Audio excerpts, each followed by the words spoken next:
আজ এবারের মহাবিজয়ের দিনে সমগ্র জাতির পক্ষ থেকে তাদের প্রতি সশ্রদ্ধ সালাম জানাই। নাগরিক অধিকার ও মর্যাদা নিশ্চিতের জন্য, গণতন্ত্রের জন্য একটি বৈষম্যহীন দেশ গড়ার তাগিদে ছাত্র জনতা স্বৈরাচারীর রক্তচক্ষুকে উপেক্ষা করে রক্ত দিয়ে 4 মাস আগে নতুন বাংলাদেশ গড়ার জন্য যে ঐক্য গড়ে তুলেছিল, সে ঐক্য এখনও পাথরের মতো মজবুত আছে। মাত্র কয়েকদিন আগে জাতি আবার গর্জে উঠে সমগ্র পৃথিবীকে সে কথা জানিয়ে দিয়েছে। যখন পরাজিত শক্তি নড়ে চড়ে ওঠার চেষ্টা করছিল, সকল রাজনৈতিক দলের এবং সকল ধর্মের শীর্ষ ব্যক্তিদের এবং ছাত্রদের সমাবেশের মাধ্যমে এক কণ্ঠে সজোরে ঘোষণা দিয়েছিল, আমরা যে নিরেট ঐক্যের মাধ্যমে অভ্যুত্থান করেছি সে ঐক্য আরও জোরদার হয়েছে। 4 মাসের ব্যবধানে আমাদের ঐক্য কোথাও শিথিল হয়নি। নতুন বাংলাদেশ গড়ার সংকল্পে আমরা অটুট আছি। বহির্বিশ্বে চাতুর্যপূর্ণ প্রচারণা দিয়ে যারা আমাদের মধ্যে দূরত্ব সৃষ্টির চেষ্টা করছে, তারা দূরত্ব সৃষ্টি তো করতে পারেইনি, বরং সারা জাতিকে সগৌরবে উচ্চকণ্ঠে তার ঐক্যকে পৃথিবীর সামনে তুলে ধরতে উজ্জীবিত করেছে। পরাজিত শক্তি তাদের পরাজয় কিছুতেই মেনে নিতে পারছে না। তারা প্রতিদিন দেশের ভেতরে এবং বাইরে থেকে জনতার অভ্যুত্থানকে ব্যর্থ করার জন্য বিপুল অর্থ ব্যয়ে নানা ভঙ্গিতে তাদের চেষ্টা চালিয়ে যাচ্ছে। পাচার করা হাজার হাজার কোটি টাকা তাদের আয়ত্তে রয়েছে। তাদের সুবিধাভোগীরা সর্বত্র ছড়িয়ে আছে। আমাদের ঐক্য অটুট থাকলে এর লক্ষ্যকে জাতির লক্ষ্যের সঙ্গে একীভূত করুন। পৃথিবীর কোনো শক্তিই আমাদেরকে আমাদের লক্ষ্য অর্জন থেকে বিচ্যুত করতে পারবে না। আমি দেশের গণমাধ্যম কর্মী ও জনগণের প্রতি আহ্বান জানাই, বিশ্বের কাছে দেশের প্রকৃত চিত্র তুলে ধরুন। অপপ্রচারের বিরুদ্ধে সত্যই হোক আমাদের হাতিয়ার। জাতির এই নিরেট ঐক্য এই বছরের বিজয় দিবসকে স্মরণীয় করে রাখবে, ইতিহাসের অনন্য স্থানে প্রতিষ্ঠিত করে রাখবে। এই ঐতিহাসিক অর্জনের জন্য দলমত নির্বিশেষে দেশের সকল তরুণ তরুণী, যুবক যুবতী, বৃদ্ধ বৃদ্ধা সবাইকে আমার অভিনন্দন জানাচ্ছি। এই ঐক্যের জোরে আমরা আমাদের সকল সমস্যার দ্রুত সমাধান নিশ্চিত করতে পারব। এই বিজয় মাসে আমাদের গণ অভ্যুত্থানকে অভিনন্দন জানাবার জন্য, আমাদের বিজয় দিবসে যোগ দেওয়ার জন্য ঢাকায় এসছেন পূর্ব তিমুরের রাষ্ট্রপতি, নোবেল শান্তি পুরস্কার বিজয়ী প্রেসিডেন্ট হোসে রামোস হর্তা। তিনি তার দেশের মুক্তিযুদ্ধে নেতৃত্ব দিয়েছেন। আমাদের দেশের মুক্তিযুদ্ধ তাকে অনুপ্রাণিত করেছিল। 2002 সালে পূর্ব তিমুর স্বাধীন রাষ্ট্র হিসেবে প্রতিষ্ঠিত হয়। আমাদের জাতীয় উৎসবের জন্য জাতির পক্ষ থেকে তাকে আমরা স্বাগত জানাচ্ছি। কয়েকদিন আগে ইউরোপীয় ইউনিয়নের 19 জন রাষ্ট্রদূতের সঙ্গে আমার বৈঠক হয়েছে। এই প্রথমবারের মতো ইউরোপিয়ান ইউনিয়নের প্রায় সকল দেশের রাষ্ট্রদূতগণ একসঙ্গে ঢাকায় এসে সরকারের সঙ্গে বৈঠক করলেন। এই দেশগুলোর বেশিরভাগ দূতাবাস দিল্লিতে। তারা অনেকেই আগে কোনো দিন ঢাকায় আসেনও নি। এটি একটি ঐতিহাসিক ঘটনা। একত্রে ঢাকায় আসলেন শুধু এই বার্তা দেওয়ার জন্য যে ইউরোপীয় ইউনিয়ন বাংলাদেশকে সর্বোচ্চ সমর্থন ও সহযোগিতা দেওয়ার জন্য প্রস্তুত। অন্তর্বর্তীকালীন সরকারের সংস্কার উদ্যোগ এবং গণতান্ত্রিক পদ্ধতিতে নির্বাচনের প্রক্রিয়ার কথা আমি তাদেরকে জানিয়েছি। সেটিতে তারা পূর্ণ সমর্থন জানিয়েছেন এবং সরকারকে সর্বোচ্চ সহযোগিতা করবেন বলে জানিয়েছেন। বাংলাদেশের বিরুদ্ধে অপপ্রচার এবং ভুল তথ্য প্রচারের বিষয়েও আমি ইউরোপীয় ইউনিয়নের কূটনীতিকদের জানিয়েছি। ইউরোপীয় দেশগুলোর মধ্যে যাদের ভিসা অফিস নয়াদিল্লিতে আছে, তাদেরকে ঢাকা বা অন্য কোনো প্রতিবেশী দেশে ভিসা অফিস নিয়ে আসার জন্য আমি অনুরোধ করেছি। আমি বলেছি, ইউরোপীয় দেশগুলোর বিশ্ববিদ্যালয়ে ভর্তির জন্য অনেক বাংলাদেশি শিক্ষার্থীর ভিসা পেতে সমস্যা হয়। তারা যদি ভিসা সেন্টার ঢাকায় নিয়ে আসেন, তাহলে আমাদের ছেলে মেয়েদের ভোগান্তি কমে যাবে। এছাড়া বিশ্বব্যাংক সহ অন্যান্য সকল দাতা প্রতিষ্ঠানসমূহের কাছে আমাদের অর্থনীতির ভবিষ্যৎ সম্বন্ধে আস্থা প্রতিষ্ঠিত করতে অন্তর্বর্তীকালীন সরকার সক্ষম হয়েছে। তারা নতুন উদ্যোগে এবং নতুন উৎসাহে আমাদের সঙ্গে নতুন আর্থিক সম্পর্ক গড়ে তুলতে এগিয়ে এসছে। অর্থনীতির সাফল্যের ব্যাপারে দেশে এবং বিদেশে আস্থার সৃষ্টি হয়েছে। অন্তর্বর্তী সরকার যখন দায়িত্ব গ্রহণ করে, অর্থনীতি তখন ভেঙে পড়ার অবস্থায়। গত 4 মাসে এই অবস্থার বিরাট পরিবর্তন হয়েছে। ব্যাংকিং ব্যবস্থায় আস্থা এবং নিয়ম শৃঙ্খলা ফিরে আসছে। কোনো ব্যাংক বন্ধ করে দিতে হয়নি। ব্যাংক যত দুর্বলই হোক, তাকে টিকিয়ে রাখার ব্যবস্থা করা হয়েছে। প্রথম দিকে আমানতকারীর টাকা উত্তোলনের ব্যাপারে বিধিনিষেধ আরোপ করা হয়েছিল, এখন সেটা তুলে দেওয়া হয়েছে। বাংলাদেশ ব্যাংক সকল ব্যাংককে আমানতকারীর আমানত ফেরত দেওয়ার জন্য নতুন টাকার সরবরাহ দিতে প্রস্তুত হয়েছে। আশা করি এতে ব্যাংকিং ব্যবস্থায় সকলের আস্থা ফিরে আসবে। প্রিয় দেশবাসী, আমাদের সরকারের শুরুতেই একটি কমিটি নিয়োগ করেছিলাম। শ্বেতপত্র প্রণয়ন কমিটি। এই কমিটির কাজ ছিল অভ্যুত্থানের পর অর্থনীতি কোন পরিস্থিতিতে যাত্রা শুরু করলো তার একটা দলিল রচনা করা। এতে কি পেলাম না তার একটা চিত্র তুলে ধরার দায়িত্ব দেওয়া হয়েছিল এই কমিটিকে। গভীর আগ্রহ নিয়ে এই রিপোর্টটি সংগ্রহ করছে। ফ্যাসিবাদী সরকার দেশের অর্থনীতিকে ভেঙে দিয়ে গেছে, এটা সবাই বুঝতে পারছিল, কিন্তু অর্থনীতিকে কী পরিমাণ ধ্বংসস্তূপে পরিণত করে দিয়ে গেছে তার পরিমাপ সম্বন্ধে কোনো ধারণা করতে পারছিল না। শ্বেতপত্র প্রণয়ন কমিটি হিসেব নিকেশ করে এর পরিমাণ বের করে দিয়েছে।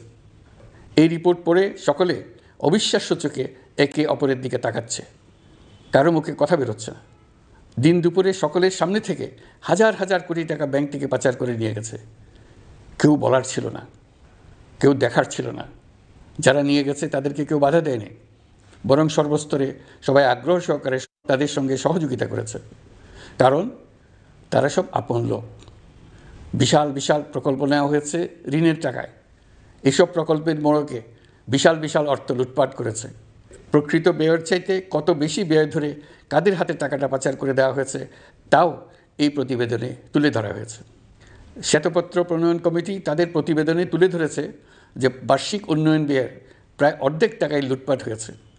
দেশে এমন ধরনের পোষ্যতোষী পুঁজিবাদ তৈরি করা হয়েছিল যার সুবিধাভোগী ছিল স্বৈরাচার ও তার সহযোগীরা। প্রতিবেদনে উল্লেখ করা হয়েছে যে নির্দিষ্ট কিছু গোষ্ঠীকে সুবিধা দিতে যে পরিমাণ কর ছাড় দেওয়া হয়েছে সেটা অর্ধেকে নামিয়ে আনা গেলে দেশের শিক্ষা বাজেট দ্বিগুণ, স্বাস্থ্য বাজেট 3 গুণ করা সম্ভব ছিল। ভোগবিলাসে ব্যয় করছে। সম্প্রতি গার্ডিয়ান পত্রিকাতেও পাচার করা টাকায় গড়ে তোলা সম্পদের পাহাড় নিয়ে একটা সচিত্র প্রতিবেদন প্রকাশিত হয়েছে। পাচার করা এই সীমাহীন অর্থ এখন আবার দেশে গোলযোগ সৃষ্টি করে তারা এদেশে ফিরে আসার সুযোগ সৃষ্টির কাজে ব্যয় করছে। আপনারা দেখতেই পাচ্ছেন এই টাকা কীভাবে দেশের সংহতির বিরুদ্ধে সকল প্রকার অপপ্রচারের কাজে লাগানো হচ্ছে। প্রতি বছর অর্থনৈতিক প্রবৃদ্ধির যে হার দেখানো হয়েছে সেটাও মন গড়া। অন্তর্বর্তীকালীন সরকার দায়িত্ব নেওয়ার পর বিভিন্ন খাতে সংস্কারের লক্ষ্যে গুম কমিশন সহ 15টি কমিশন গঠন করেছে। এসব কমিশন পূর্ণ উদ্যমে তাদের কাজ করে যাচ্ছে। গুম কমিশন গত পরশু তাদের প্রতিবেদনের প্রথম খণ্ড আনুষ্ঠানিকভাবে পেশ করে গেছেন। গুমের শিকার বহু পরিবারের নিরাপত্তার স্বার্থে এটা এখন প্রকাশ করা যাচ্ছে না। এই প্রতিবেদন পড়ার আগেই আপনাদেরকে সাবধান করে রাখি, এটা একটা লোমহর্ষক প্রতিবেদন। মানুষ মানুষের প্রতি কী পরিমাণ নৃশংস হতে পারে এতে আছে তার বিবরণ। অবিশ্বাস্য বর্ণনা। সরকারের আক্রোশের শিকার হয়ে ঘটনাচক্রে যারা এখনও বেঁচে আছেন তারা আজ পর্যন্ত মুখ খুলতে সাহস করছেন না। তাদের ভয় কিছুতেই কাটছে না। তাদের ভয় হঠাৎ যদি ওই জালেমরা আবার ক্ষমতায় আসে তাহলে তাদের প্রতি এরা নৃশংসতম হবে। গত সরকারের ঘৃণ্যতম অধ্যায়ের ঐতিহাসিক দলিল হিসেবে এই প্রতিবেদন অমর হয়ে থাকবে।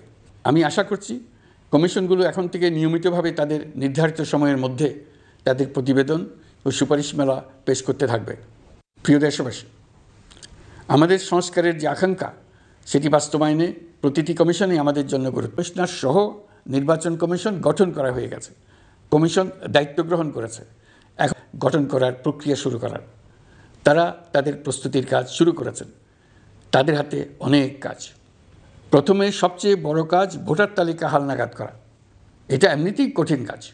এখন কাজটা আরও কঠিন হলো এই জন্য যে গত 3টা নির্বাচনে ভোটারদের অংশগ্রহণ করার সুযোগ ছিল না। ভোটার তালিকা যাচাই করার সুযোগ হয়নি কারণ। গত 15 বছরে যারা ভোটার হওয়ার যোগ্য হয়েছে তাদের সবার নাম ভোটার তালিকায় তোলা নিশ্চিত করতে হবে। এটা একটা বড় কাজ। ছাত্র জনতার অভ্যুত্থানের পর এখানে গলদ রাখার কোনো সুযোগ নেই। দীর্ঘদিন পর এবার বহু তরুণ তরুণী জীবনে প্রথমবারের মতো ভোট দেবে। অতীতে তাদেরকে সে অধিকার এবং আনন্দ থেকে বঞ্চিত করা হয়েছে। তাই এবারের নির্বাচনে তাদের ভোটদান একটি স্মরণীয় ঘটনা হয়ে থাকবে। এই অভিজ্ঞতাকে মসৃণ করার সমস্ত আয়োজন করতে হবে। আমার তরুণ তরুণী ভোটাররা শতকরা 100 ভাগের কাছাকাছি সংখ্যায় ভোট দিয়ে একটি ঐতিহ্য সৃষ্টি করুক। নির্বাচন কমিশন এবং সকল সামাজিক প্রতিষ্ঠান ও রাজনৈতিক দলের প্রতি আমার আহ্বান, সবাই মিলে আমরা যেন ওই লক্ষ্য অর্জনে নানা প্রকার সৃজনশীল কর্মসূচি গ্রহণ করি। এখন থেকে সবাই মিলে এমন একটা ঐতিহ্য সৃষ্টি করি যেন স্থানীয় নির্বাচন সহ সকল নির্বাচনে সকল কেন্দ্রে প্রথমবারের ভোটাররা 100% কাছাকাছি সংখ্যায় ভোটদান নিশ্চিত করবে। এটা নিশ্চিত করতে পারলে ভবিষ্যতে কোনো সরকার মানুষের ভোটাধিকার কেড়ে নেবার সাহস করতে পারবে না। নতুন ভোটার ছাড়াও যাদের আগে থেকে ভোটার তালিকায় নাম থাকার কথা ছিল তালিকা থেকে বের করে দিতে হবে। এবার আমরা প্রবাসী বাংলাদেশিদেরকে ভোট দেওয়া নিশ্চিত করতে চাই। অতীতে আমরা এই ব্যাপারে অনেকবার আশ্বাসের কথা শুনেছি। এই সরকারের আমলে এটা যেন প্রথমবারের মতো বাস্তবায়িত হয়, এটা আমরা নিশ্চিত করতে চাই।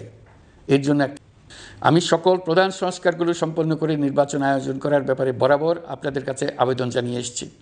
আমাদেরকে আবার বলছি, যদি অল্প কিছু সংস্কার করে ভোটার তালিকা নির্ভুলভাবে তৈরি করার ভিত্তিতে নির্বাচন সম্পন্ন করতে হয়, তাহলে 2025 সালের শেষের দিকে নির্বাচন অনুষ্ঠান হয়তো সম্ভব হবে। আর যদি এর সঙ্গে নির্বাচন প্রক্রিয়া এবং নির্বাচন সংস্কার কমিশনের সুপারিশের পরিপ্রেক্ষিতে এবং জাতীয় ঐকমত্যের ভিত্তিতে প্রত্যাশিত মাত্রার সংস্কার যোগ করি, তাহলে অন্তত আরও 6 মাস অতিরিক্ত সময় লাগতে পারে। মোটা দাগে বলা যায় 2025 সালের শেষ দিক থেকে 2026 সালের প্রথমার্ধের মধ্যে নির্বাচনের সময় নির্ধারণ করা যায়। প্রিয় দেশবাসী, যে কোনো সংস্কারের কাজে হাত দিতে গেলে রাজনৈতিক ঐকমত্যের প্রয়োজন। এই ঐকমত্যে পৌঁছানোর প্রক্রিয়া কী হবে? অন্তর্বর্তীকালীন সরকার এইভাবে অগ্রসর হবার প্রস্তুতি নিচ্ছে। অন্তর্বর্তীকালীন সরকার প্রথম পর্যায়ে 6টি সংস্কার কমিশন গঠন করেছে। তারা শীঘ্রই চূড়ান্ত প্রতিবেদন পেশ করবে বলে আশা করি। আমরা এই 6 কমিশনের চেয়ারম্যানদের নিয়ে একটি জাতীয় ঐকমত্য গঠন কমিশন প্রতিষ্ঠা করার দিকে অগ্রসর হচ্ছি। এর কাজ হবে রাজনৈতিক দল সহ সকল পক্ষের সঙ্গে মতামত বিনিময় করে যে সমস্ত বিষয়ে ঐকমত্য স্থাপন হবে সেগুলো চিহ্নিত করা এবং বাস্তবায়নের জন্য সুপারিশ করা। যেহেতু জাতীয় ঐকমত্য প্রতিষ্ঠা করা অন্তর্বর্তীকালীন সরকারের অতি গুরুত্বপূর্ণ দায়িত্ব, তা বিবেচনা করে আমি এই কমিশনের চেয়ারম্যানের দায়িত্ব পালন করব। আমার সাথে এই কমিশনের সহসভাপতির দায়িত্ব পালন করবেন অধ্যাপক আলী রিয়াজ। কমিশন প্রয়োজন মনে করলে নতুন সদস্য কোঅপ্ট করতে পারবে। প্রথম 6টি কমিশনের চূড়ান্ত প্রতিবেদন পাওয়ার পর আগামী মাসেই জাতীয় ঐকমত্য গঠন কমিশন তার কাজ শুরু করতে পারবে বলে আমি আশা করছি। এই নতুন কমিশনের প্রথম কাজ হবে নির্বাচন অনুষ্ঠানের জন্য যে সমস্ত সিদ্ধান্ত জরুরি সে সমস্ত বিষয়ে তাড়াতাড়ি ঐকমত্য সৃষ্টি করা এবং সকলের সঙ্গে আলোচনা করে কোন সময় নির্বাচন অনুষ্ঠান করা যায় সেই ব্যাপারে পরামর্শ চূড়ান্ত করা। প্রিয় দেশবাসী, নির্বাচন আয়োজন ও সংস্কার ছাড়াও আপনারা আমাদের উপর অনেকগুলো দায়িত্ব দিয়েছেন। এর মধ্যে রয়েছে অর্থনীতি পুনরুদ্ধার ও মানুষের জীবনমান উন্নয়ন। ফ্যাসিবাদী সরকারের কাছ থেকে আমরা বিপর্যস্ত এক অর্থনীতি পেয়েছি। আমাদের বৈদেশিক রিজার্ভ 11 বিলিয়ন মার্কিন ডলারে পৌঁছেছে। গত বছর একই সময়ে রপ্তানি আয় ছিল 14.34 বিলিয়ন মার্কিন ডলার। বছরের হিসাবে এই প্রান্তিকে রপ্তানি আয়ের প্রবৃদ্ধি 12.34%। বৈদেশিক মুদ্রার রিজার্ভ 19 বিলিয়ন ডলারে পৌঁছেছে। এসবের মাধ্যমে আমাদের অর্থনীতি ঘুরে দাঁড়াতে শুরু করেছে, পরিস্থিতির উন্নতি হচ্ছে। গার্মেন্টস শ্রমিক ভাই বোনেরা বাংলাদেশের অর্থনীতির অন্যতম চালিকা শক্তি। তাদের বার্ষিক মজুরি 9% বাড়ানোর সিদ্ধান্ত হয়েছে। মূল্যস্ফীতির বিষয়টি বিবেচনা করে শ্রমিক ইউনিয়ন মালিক পক্ষের সঙ্গে আলোচনার ভিত্তিতে এটি নির্ধারণ করা হয়েছে। মূল্যস্ফীতি নিয়ন্ত্রণে সরকার আন্তরিকভাবে কাজ করছে, স্বীকার করতে দ্বিধা নেই।